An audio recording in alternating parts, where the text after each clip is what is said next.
And let's talk a little bit about ratios. The very basics of a ratio is its definition. It's a comparison of two quantities and you're using division. Okay, so a ratio, for example, one ratio might be 1 to 2. Now, if you remember, the fraction bar is actually a division sign. It signifies division. So that's how the comparison works, 1 to 2. There are two other ways to write ratios. One is with a colon, and with a colon, that's this symbol. We use it in English also. The 1 goes first, the 2 goes second.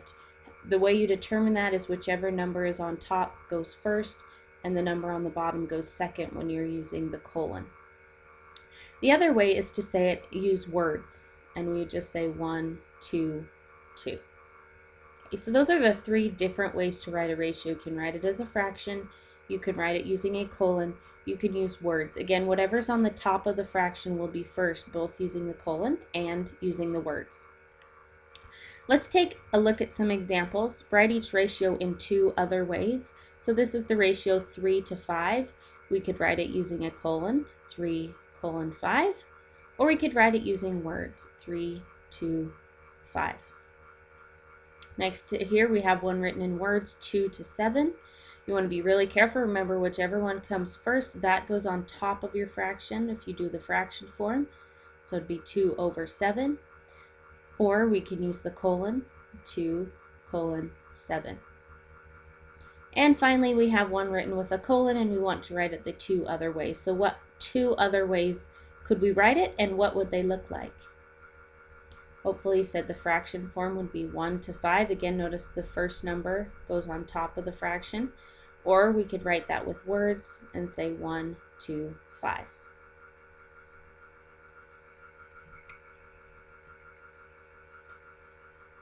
Alright, let's talk about a proportion. Okay, so a proportion takes our ratios and it writes them in an equation, and they have to be equivalent ratios.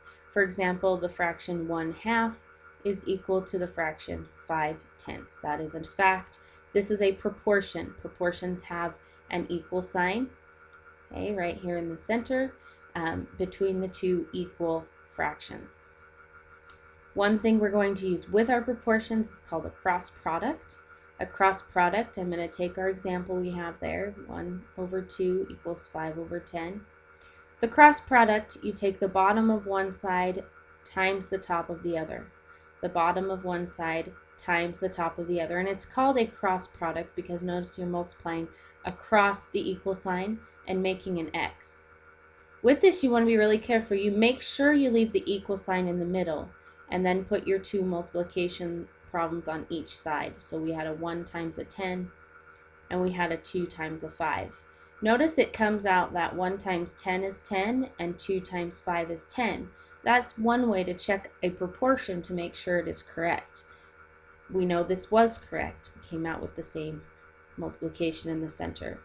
So here's an example here.